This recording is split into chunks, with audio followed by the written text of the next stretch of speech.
ओम नमः शिवाय, ओम नमः शिवाय, ओम नमः शिवाय। और अच्छा हो कि आज मुझे बोलना चाहिए,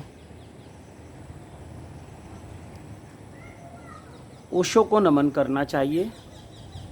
जैसे मैं कहता हूँ ओम नमः शिवाय, तो मुझे कहना चाहिए ओशो नमः शिवाय। आपको थोड़ी हैरानी होगी, लेकिन मैं आपको बता दूं, ओशो से कोई मेरी दुश्मनी नहीं है। और अगर कुछ लोग इसको ऐसा मान रहे हैं कि मेरी ओशो से दुश्मनी है, तो ये शुभ है, मेरी तरफ से नहीं है। मैं ऐसा मानता हूँ कि वो प्रज्ञा, वो समझ, वो ज्ञान, वो अनुभव, वो शब्दों का जो एक जादुई इफ़ेक्ट, वो अभी तो मुझ में नहीं है। हो सकता है भविष्य में मेरे भीतर भी वो सब कुछ आ जाए, क्योंकि मैं देखता हूँ ओशो ने कहा कि मुझे 21 साल की उम्र में संबोधि घटी, बुद्धत्व घटा। तो उस समय के ओशो को, ओशो की वाणी को, और बाद में जो 90 के आसपास, यानी जब वो इस धरा से जाने लगे, उस समय उनका जो प्रभाव था, उनकी जो प्रज्ञा थी, उनका जो बुद्धत्व था, उनकी जो एनर्जी थी, वो कमाल की थी। चाहता तो मैं भी ऐसा ही हूँ कि ऐसा हो जाए। और मुझे लगता है कि ओशो से प्रेम करने वाला हर व्यक्ति उस बुद्धत्व की तलाश में है, जो हमें ओशो के भीतर दिखाई देता है, दिखाई देता था। लेकिन हमें किसी भी चीज़ की, किसी भी वस्तु की, किसी भी व्यक्ति की जड़ों तक जाना चाहिए।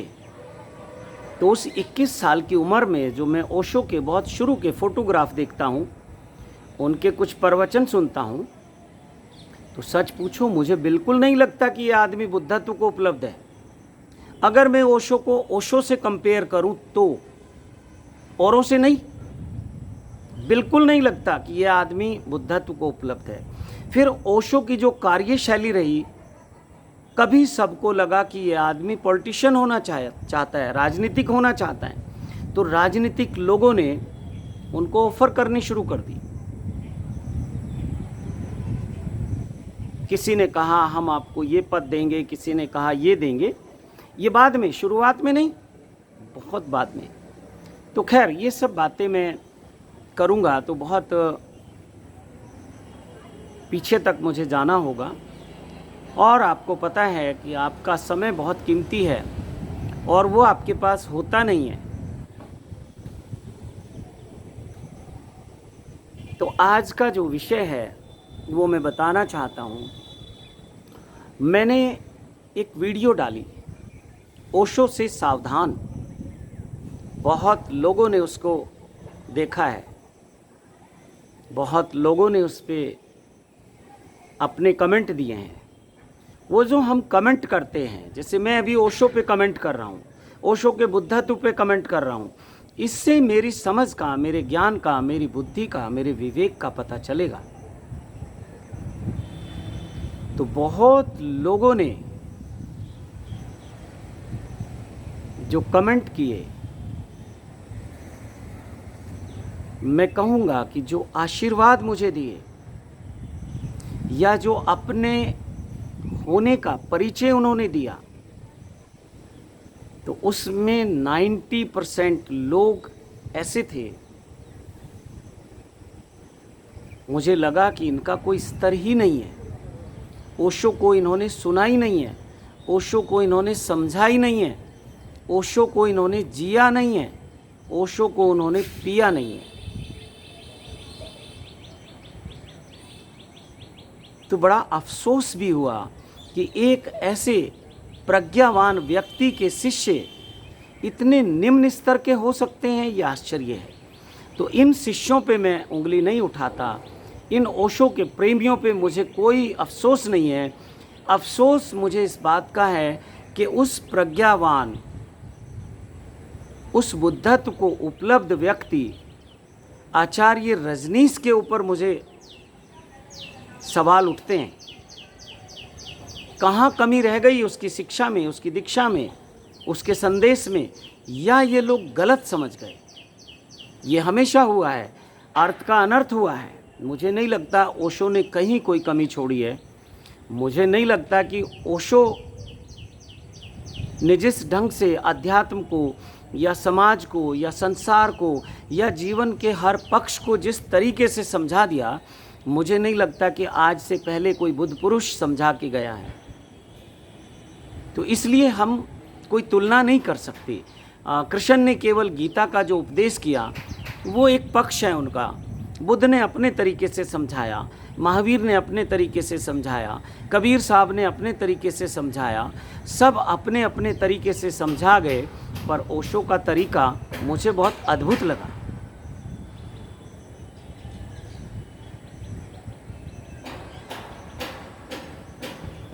और आश्चर्य तब हुआ, केवल इतना लिखा कि ओशो से सावधान। मुझे नहीं लगता उन समझदार लोगों ने मेरी वीडियो को सुना भी होगा, नहीं सुना। और फिर जो उन्होंने शब्दों का उपयोग किया, बहुत अफसोस होता है, बहुत अफसोस होता है कि ऐसे गुरु के साथ रहने वाले लोग, ऐसे गुरु के साहित्य को पढ़ने वाले लोग, ऐसे गुरु की शिक्षा को मानने वाले लोग किस तरफ जा रहे हैं, किस कट्टर पंथ की तरफ जा रहे हैं, किस मूर्ता की तरफ जा रहे हैं। तो आज भी मैं ऐसा ही एक टॉपिक लेने वाला हूँ। तो उस पे अभी 1-2 दिन पहले किसी ने मुझे कहा कि तुम जैसे पाखंडी लोग ओशो को नहीं समझ सकते, और ये इनका इशारा सनातन धर्म की तरफ है, साधु संतों की तरफ है, ये जो मैंने भगवा वस्त्र पहने इनकी तरफ है। तुम जैसे लोग, केवल मैं नहीं, मेरे जैसे बहुत लोग जो आध्यात्मिक हैं, तो उन्होंने कहा कि हम जैसे लोग पाखंडी। तो मैंने लिखा कि अगर मेरे जैसे लोग या मैं पाखंडी हूँ तो ओशो बहुत बड़े पाखंडी है। अब वो तिल मिला गए। मैंने कहा किसी दिन मैं इस पे बात करूँगा। तो बहुत संक्षेप में मैं इस पाखंड पे आज बात करूँगा और ओशो के पाखंड पे बात करूँगा। अगर आप थोड़ी भी बुद्धि, विवेक और समझ से इसे समझोगे तो आप समझ पाओगे।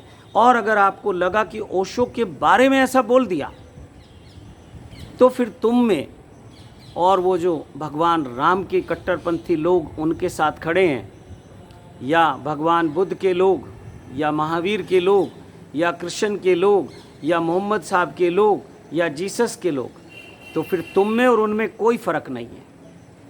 उनको माफ़ किया जा सकता है कि उनको शायद कोई समझाने वाला नहीं था, और जब ओशो आए और चले गए, ना तो उन्होंने तब समझा ओशो को, और ना वो आज समझने को तैयार हैं।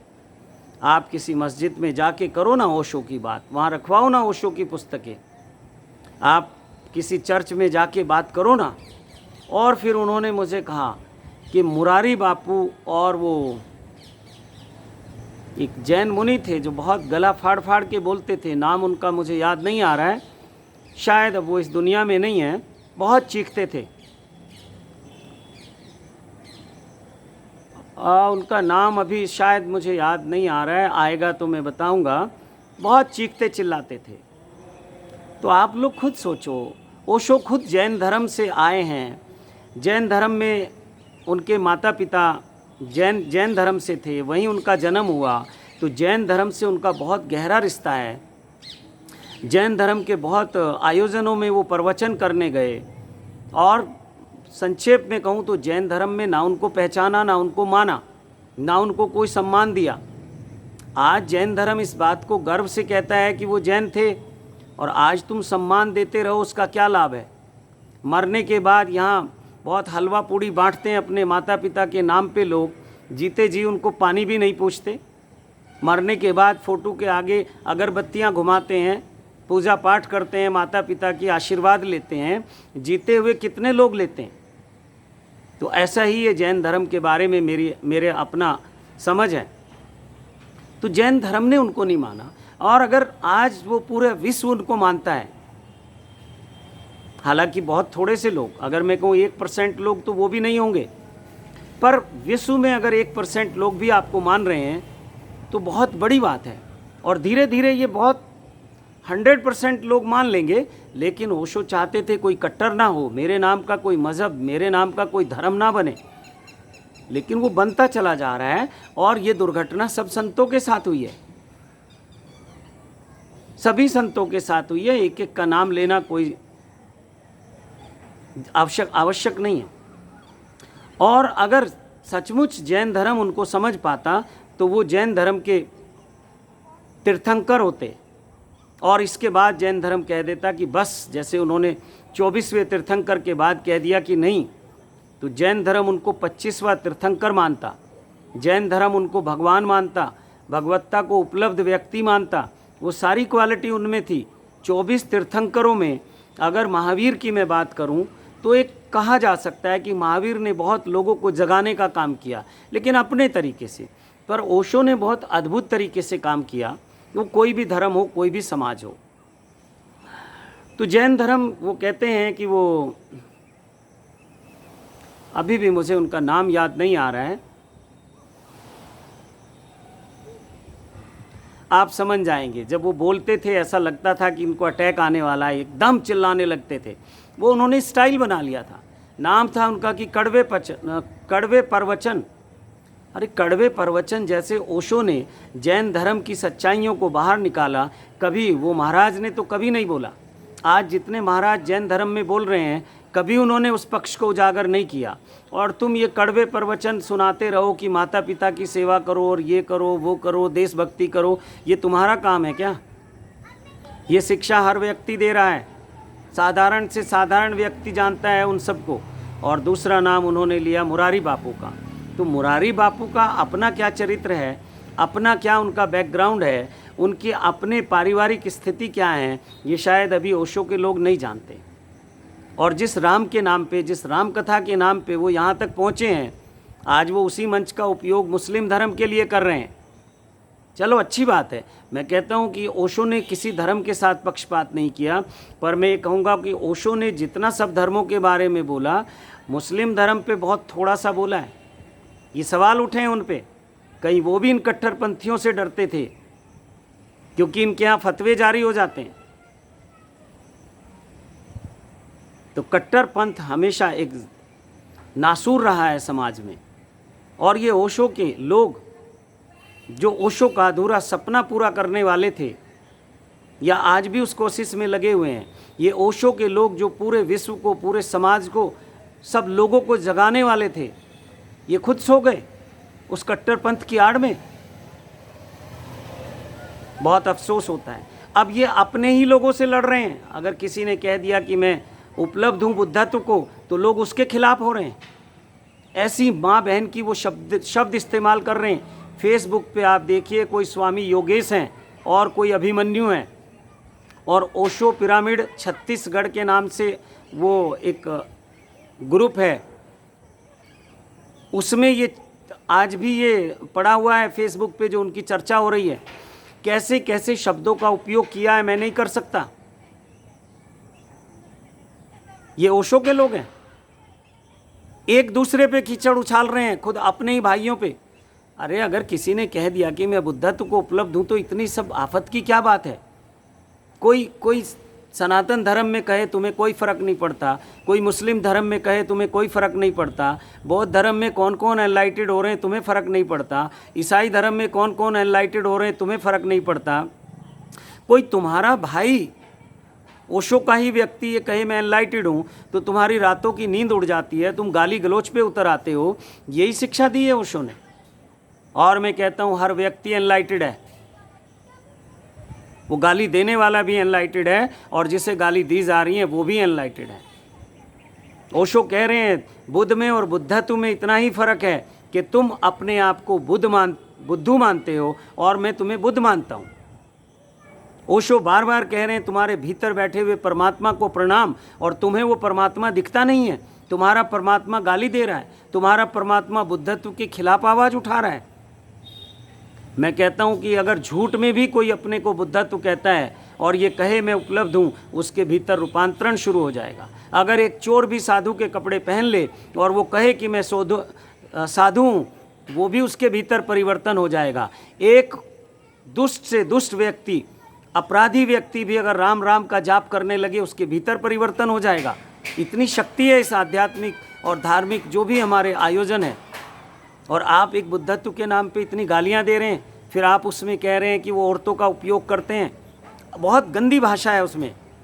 अरे कौन नहीं कर रहा है? ओशो का हर व्यक्ति औरतों के पीछे भाग रहा है, अनेक औरतों के साथ वो संभोग करना चाह रहा है।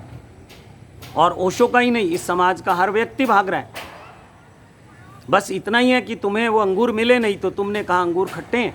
उसमें कहा कि तुमने ओशो के नाम पे 50-60 करोड़ की दौलत इकट्ठी कर ली है, तो तुम करो ना। ओशो ने किसको मना किया? तुम कर लो, तुम 100 करोड़ की कर लो, तुम 1000 करोड़ की कर लो। अगर वो धोखा दे रहे हैं और तुम्हें वो अच्छा लग रहा है तो तुम भी दो ना धोखा। और ओशो जगत में क्या नहीं हो रहा है आज?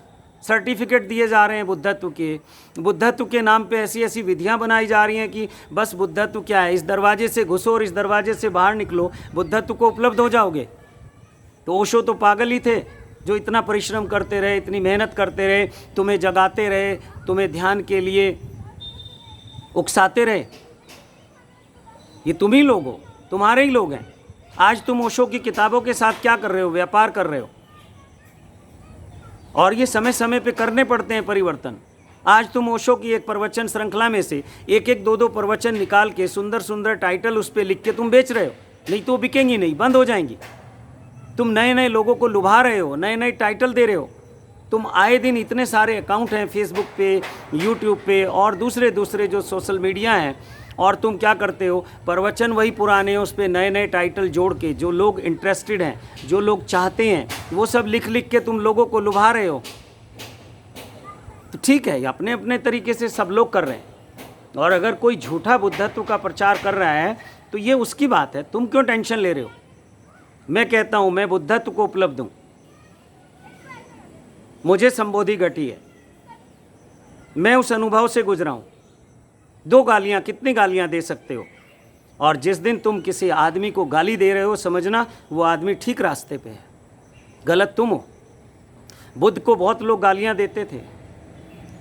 बुद्ध ने कहीं तुलना की है कि हाथी जब चलता है तो कुत्ते भौंकते रहते हैं, हाथी को कोई फर्क नहीं पड़ता है। तो ये भौंकने वाले लोग कुत्तों से ज़्यादा नहीं हैं, कोई भी हो सकते हैं, मैं किसी का नाम नहीं ले रहा हूँ। ये 2 नाम मैंने इसलिए लिए कि उनकी वो आपसी वार्तालाप हो रही है वहाँ पे। ओशो पिरामिड करके कोई ग्रुप है और उन्होंने मुझे फ्रेंड रिक्वेस्ट भेजी है, मैंने उसको एक्सेप्ट किया है। तो मैंने एक वीडियो डाली कि ओशो से सावधान। तो मेरी कोई ओशो से दुश्मनी नहीं है, इस वीडियो की शुरुआत मैंने यहीं से की थी। और ओशो ने कहा है कि अगर दुश्मनी भी करना तो किसी महान व्यक्ति से करना, ताकि तुम्हें उसके बारे में सोचने का अवसर मिले, उस पर चिंतन करो, उस पर रिसर्च करो, उस पर खोज करो, उसकी तह तक आप पहुंच जाओ। अपने दुश्मन को बहुत हल्के में नहीं लेते हो आप। लेकिन मेरा फिर भी ओशो से प्रेम है, और मैं ओशो का निंदक तो नहीं हूँ, शत्रु भी नहीं हूँ। आलोचना मुझे जहाँ दिखेगी, मेरी जो ये समझ है, मेरा विकास मेरी समझ से होगा, मेरी बुद्धि से होगा, मेरा बुद्धत्व यहाँ से घटेगा, मेरी समझ से। हर आदमी का बुद्धत्व अपने ढंग से घटता है। जो आदमी इतनी सुंदर सुंदर गालियाँ दे सकता है, मैं वो शब्द सच में नहीं बोल सकता हूँ यहाँ। वैसे अकेले कमरे में मुझे नहीं बोलना आता है, जानता हूँ, लेकिन कभी बोले नहीं है। तुम भी बुद्धत्व को उपलब्ध हो, इतनी महान महान गालियाँ अगर तुम दे सकते हो, समाज को क्या संदेश दे रहे हो तुम? आज ओशो की तरफ 30 साल हो गए ओशो को गए हुए, आज भी पूरी दुनिया की नज़र ओशो पे है, क्योंकि ओशो अभी सबसे ताज़े हैं, सबसे ज़्यादा फ्रेश हैं। ओशो आज भी लोगों को झकझोर सकते हैं, ओशो आज भी लोगों को जगा सकते हैं। ओशो का जो अशरीरी होना है वो आज भी उपलब्ध है, वो मौजूद है। बहुत मित्रों के ये अनुभव हैं। ओशो सच में अपना सर पीटते होंगे, ये टाइटल रहेगा मेरी अगली वीडियो का। ओशो भी अपना सर पीटते होंगे, और किस लिए? तुम जैसे सन्यासियों को, तुम जैसे प्रेमियों को, तुम जैसे भक्तों को पाकर। तुम तो ना दोस्त हो ना दुश्मन हो। अच्छा है, कोई बात नहीं। तो मैंने एक वीडियो डाली कि ओशो से सावधान, उपलब्ध है, आप चाहें तो उसे सुन सकते हैं। और सावधान शब्द का ऐसा नकारात्मक उपयोग आप क्यों कर रहे हैं? सावधान होना बहुत अच्छी बात है। शराब से भी सावधान और अमृत से भी सावधान। अगर मूर्खों के हाथ में पड़ा तो अमृत जहर बनेगा, और अगर समझदारों के हाथ में पड़ा तो जहर अमृत बनेगा। सावधान, जहर से भी सावधान और अमृत से भी सावधान। ओशो अमृतस्य पुत्रा हैं, लेकिन सावधान। खाली इतना मान के बैठे रहोगे और सो जाओगे, नहीं बनने वाली बात। तो उसमें बहुत बहुत लोगों ने आशीर्वाद दिए। कुछ मैसेज मैंने इसलिए रिमूव कर दिए कि एक स्तर पता चलता है तुम्हारा, ओशो के लोगों का, मेरा नहीं। मैं तो जैसा हूँ वैसा हूँ, मैं तो अपने आप को स्वीकार करता हूँ। लेकिन लोग क्या देखेंगे कि ओशो के लोग, मैं ओशो का व्यक्ति नहीं हूँ, मुझे लोग नहीं मानते। जबकि आपको पता चलेगा तो मैं ओशो के बहुत करीब हूँ। बहुत करीब मतलब करीब, जहाँ कोई गैप नहीं, जहाँ कोई अब नहीं बचा कुछ। शरीर अलग हो सकते हैं। अगर मैं कहूँ कि ओशो की चेतना ही मुझ में बोलती है तो आपको फुलझड़ियाँ लग जाएंगी। बोलती है, ओशो की चेतना मुझ में बोलती है, ओशो मुझ में बोलते हैं।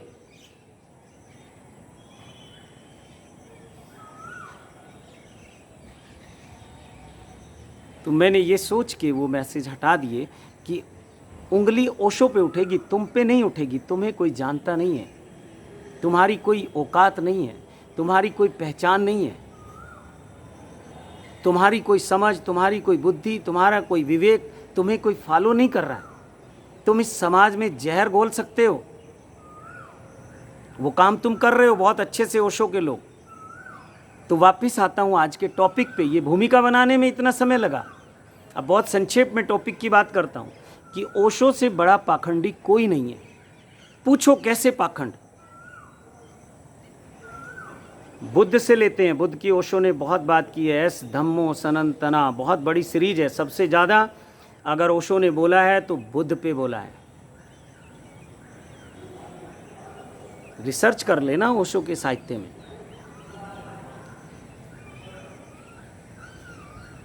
बुद्ध को जब बुद्धत्व घटा तो बुद्ध ने सारे ताम झाम को छोड़ दिया।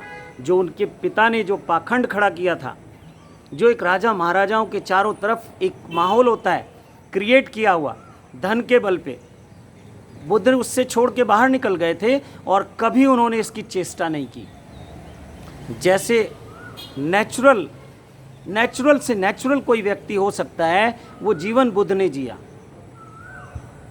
ऐसा नहीं है उस समय साधन नहीं थे, उस समय भी बड़े बड़े राजा महाराजा थे, बड़े बड़े पैसे वाले लोग थे, बड़े बड़े धनाढ्य लोग थे, बहुत सुख सुविधाएं उनके पास थी। लेकिन बुद्ध ने जब बुद्धत्व मिला, जब अनमोल रतन मिला, तो फिर वो सब बाहर की दुनिया से दूर होते चले गए। ओशो का कहीं इंटरेस्ट उसमें था। 99 रोल्स रॉयल्स कार, हीरे जड़ित वो टोपियाँ, हीरो से जड़ित वो घड़ियाँ, बहुत तरह के ऐसे पाखंड ओशो ने किए जो ओशो की आवश्यकता नहीं थे। जो ओशो का ऐसा नहीं कि वो मरे जा रहे थे कि मेरे पास डायमंड की रिंग नहीं है, डायमंड की घड़ी नहीं है, लेकिन उन्होंने वो पाखंड खड़ा किया अपने आसपास। महावीर उसी नेचुरलिटी में रहे, कबीर उसी में रहे, संत रैदास उसी में रहे, संत नामदेव उसी में रहे, मीरा उसी में रही, और कृष्ण अपने उसी वैभव में रहे जिस घर में उनका जन्म हुआ था।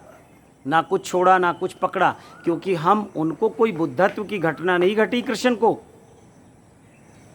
कृष्ण बुद्ध ही पैदा हुए थे।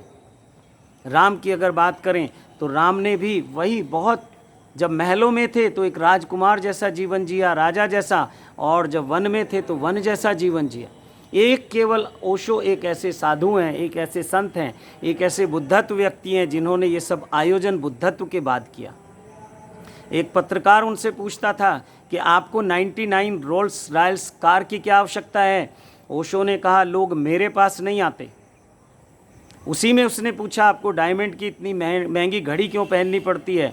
उसी में उन्होंने पूछा कि आप कैप पे डायमंड लगाते हैं, तो ओशो ने कहा कि मुझे आवश्यकता नहीं है, ये जो लोग मेरे पास आते हैं ये मेरे पास नहीं आते, ये 99 रोल्स रॉयल्स कार के पास आते हैं, ये डायमंड जड़ित जो मेरी कैप है उसके पास आते हैं, जो मेरी घड़ी है करोड़ों रुपए की है उसके पास आते हैं, क्योंकि ये लोग ऐश्वर्य चाहते हैं, ये लोग वैभव चाहते हैं, ये लोग संपन्नता चाहते हैं, ये लोग धन चाहते हैं। तो मैंने ऐसे लोगों को लुभाने के लिए ये आयोजन किया। तो आयोजन मतलब पाखंड, आयोजन कहो या पाखंड कहो, कुछ ऐसी चीज़ें जो आप ना चाहते हुए भी करते हैं दूसरों को लुभाने के लिए। फिर ओशो ने बहुत कुछ ऐसा किया जिसको पाखंड की श्रेणी में रखा जाएगा। मुझे नहीं लगता ओशो का कोई इंटरेस्ट स्त्रियों में था या भोग में था, संभोग में था, लेकिन ओशो ने अपने आश्रम में वो सब कुछ किया। और अगर उनका अपना इंटरेस्ट था तो वो बहुत कर सकते थे, पूरा वर्ल्ड उनके लिए खुला हुआ था, स्त्रियां उन तरसती थी। अगर ओशो किसी को छू दें तो वो सौभाग्य मानती थी अपना। ओशो के लिए कोई औरतों की, स्त्रियों की कमी नहीं थी। ओशो जिस स्त्री की तरफ नज़र उठा दें वो उनके लिए बिल्कुल बिछने के लिए तैयार होती थी। लेकिन तुम्हारी वजह से उन्होंने संभोग से समाधि कहा। उस पूरी पुस्तक में कहीं कोई आपत्तिजनक शब्द नहीं है, लेकिन हिंदू समाज में या भारत समाज में कोई भी हो, भारत में भारतीय लोगों में ये शब्द आज भी कुछ खलबली मचा देता है। अब शायद हम जैसे लोग भी इसको कहने लगे, इतनी निडरता, इतनी क्षमता, इतनी शक्ति हम में भी आ गई। लेकिन आज भी जो लोग बहुत उस तरीके से जीवन जीते हैं भारतीय संस्कृति के हिसाब से, वो आज भी नहीं कह सकते अपने घर में, बच्चों में, परिवार में, समाज में क्या वो संभोग नहीं करते हैं। और कितने लोगों को संभोग से समाधि घटित हो गई ओशो के जगत में, ओशो के सामने, और आज भी। तो ओशो ने वो सब पाखंड किया जो आप चाहते थे, ओशो नहीं चाहते थे। आप शराब पीते थे तो ओशो ने वहाँ शराब की दुकानें खुलवा दी, बार खुलवा दिए। आप सिगरेट पीते थे तो ओशो ने वहाँ स्मोकिंग टेम्पल बनवा दिए। आप वहाँ पे अपने लवर्स के साथ फ्री स्टाइल से बैठना चाहते थे, ओशो ने लव गार्डन बनवा दिया, ओशो गार्डन वहाँ। जब मैं ओशो के आश्रम में गया था, लगभग वहाँ 5 से 7 हज़ार लोग उपलब्ध थे, और बुद्धा हॉल में कितने लोग होते थे? मुश्किल से 50-60 लोग होते थे। क्या करने जाते हैं वो 5 से 7 हज़ार लोग, 10 हज़ार लोग वहाँ? कभी सोचा आपने? ध्यान करने नहीं जाते। आज ओशो के नाम पे इतना साहित्य, इतना सब कुछ बिक रहा है, कितने % लोग ध्यान कर रहे हैं? कितने % लोग ध्यान को उपलब्ध हुए? कितने % लोग जो आज ओशो के आचार्य हैं या ओशो के जगत में जो अब ओशो का कार्य कर रहे हैं मास्टर का, कितने लोग उनको गुरु मानते हैं? और ओशो पूरे जीवन कहते रहे कि आपको जीवित गुरु ही काम आएगा। बाहर के जगत में तो तुम्हें कोई गुरु मिलेगा नहीं, ओशो जगत में तुम किसी को मानते नहीं, कैसे तुम्हारा कल्याण होगा? कैसे तुम्हारा उद्धार होगा? कैसे तुम ओशो के सन्यासी हो? शिक्षा तो हम गीता से भी ले सकते हैं, ज्ञान तो हम रामायण से लेंगे, वेद से लेंगे, उपनिषद से लेंगे, बहुत सारे ज्ञान के हमारे पास शास्त्र हैं।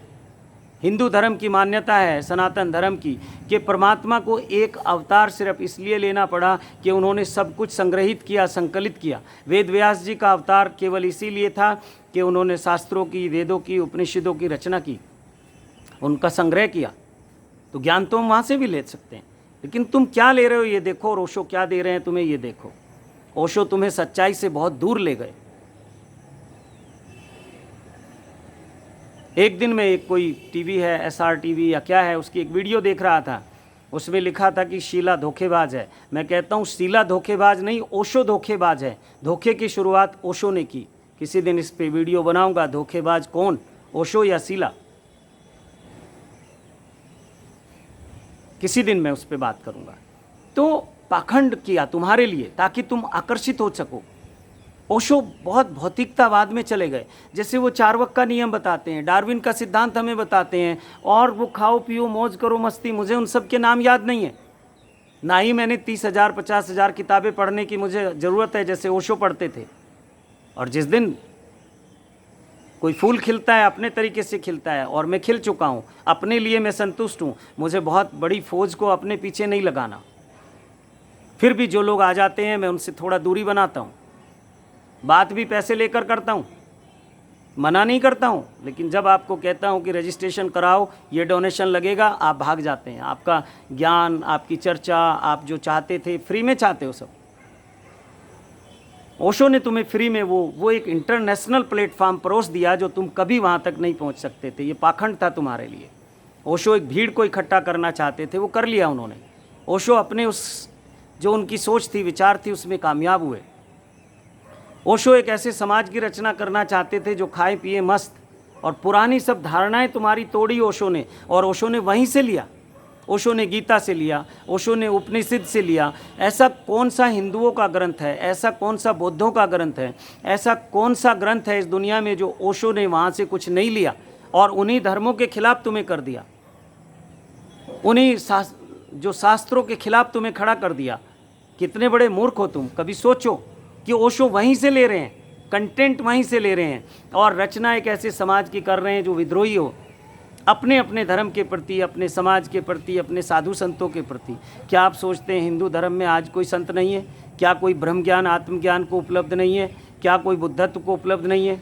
क्या कोई मुस्लिम धर्म में नहीं है? क्या कोई जैन धर्म में, बौद्ध धर्म में, ईसाई धर्म, पारसी धर्म में कोई और नहीं है? केवल ओशो ही बस उपलब्ध हुए, या तुम ही अब उपलब्ध होने वाले हो? सोचो, जागो। पाखंड से जितने जल्दी बाहर निकल सकते हो निकलो, और ओशो के पास निश्चित ही देने को बहुत कुछ है। जैसे हमारे शास्त्रों में बहुत कुछ है, लेकिन सत्य तो बस 2.5 अक्षर का है।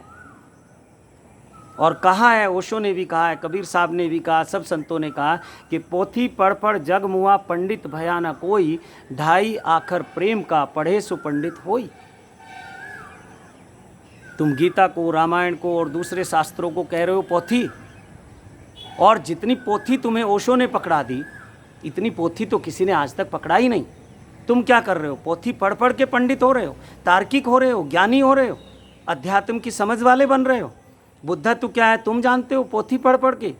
शर्म करो और थोड़ा सोचो और थोड़ा जागो। तुम्हारे कंधों पे कितनी बड़ी जिम्मेदारी एक बुद्ध पुरुष छोड़ के गया है। ओशो के बुद्धत्व पे मुझे कहीं आपत्ति नहीं है, और निश्चित हर व्यक्ति को जब कुछ करना होता है इस दुनिया में तो बहुत पाखंड करना होता है। हर व्यक्ति को पाखंड करना होता है, झूठी दुकानें सजानी होती हैं, जो वो है नहीं, जो सामान उसकी दुकान में नहीं है वो सब भी उसको प्रचार प्रसार करना पड़ता है बड़े बड़े तरीके से। एक छोटा सा व्यापार चलाने के लिए भी आपको पब्लिसिटी चाहिए, तो ओशो ने भी एक बहुत बड़ा व्यापार किया। और ऐसा नहीं सोचना कि कौन सा व्यापार किया। अब ये मूर्ख लोग उस पर अटकेंगे, अरे संतों ने कहा कि हम तो राम नाम के व्यापारी हैं, हम तो राम नाम को बेचते हैं, और सब वही बेच रहे हैं अध्यात्म के नाम पे। ओशो हो, बुद्ध हो, कबीर हो। जिस दिन अनुभव होगा उस दिन आपको ओशो के प्रति श्रद्धा होगी, नहीं तो तुम कट्टर हो, मूर्ख हो, बेवकूफ़ हो, सोए हुए लोग हो। जिस दिन तुम बुद्धत्व के अनुभव से गुजर जाओगे उस दिन सचमुच तुम ओशो का सम्मान करोगे या किसी बुद्ध पुरुष का करोगे, और उस दिन तुम्हें वहाँ जो कमियां हैं वो भी दिखाई देंगी। उस दिन पता चलेगा कि कैसे पाखंड खड़ा किया जाता है। तो पाखंड कोई साधारण शब्द नहीं है, बहुत जीवंत शब्द है, और ओशो से बड़ा पाखंडी मैंने देखा नहीं है अभी तक। सबको फीका कर दिया ओशो ने पाखंड के मामले में। और हो सकता है मैं भी कुछ पाखंड करता हूँ, हो सकता है, ज़रूरी है, मेरी भी कुछ महत्वाकांक्षाएं अभी बची हुई हैं। तो तुम्हें इतनी तकलीफ़ क्या हो रही है मेरे पाखंड से? अच्छा लगे तो आ जाओ, नहीं लगे तो मत आओ।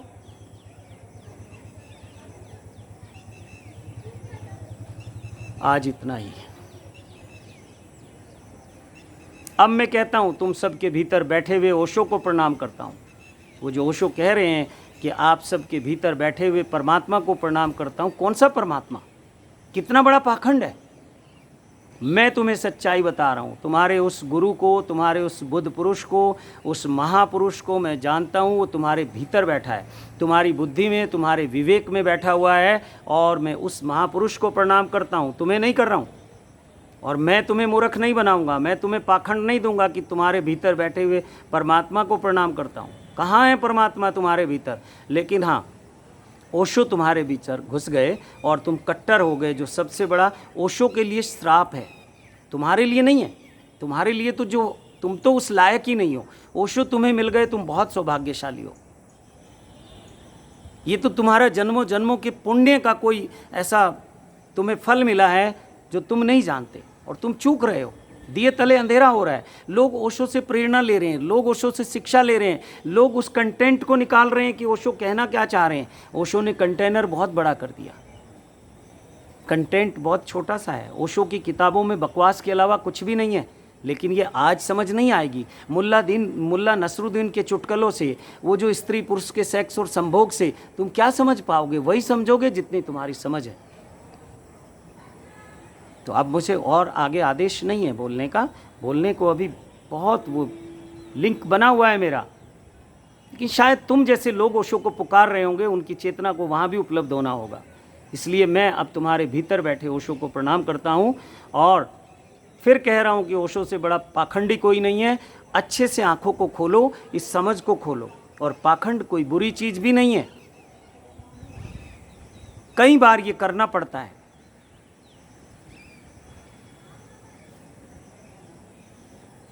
तो आप सबको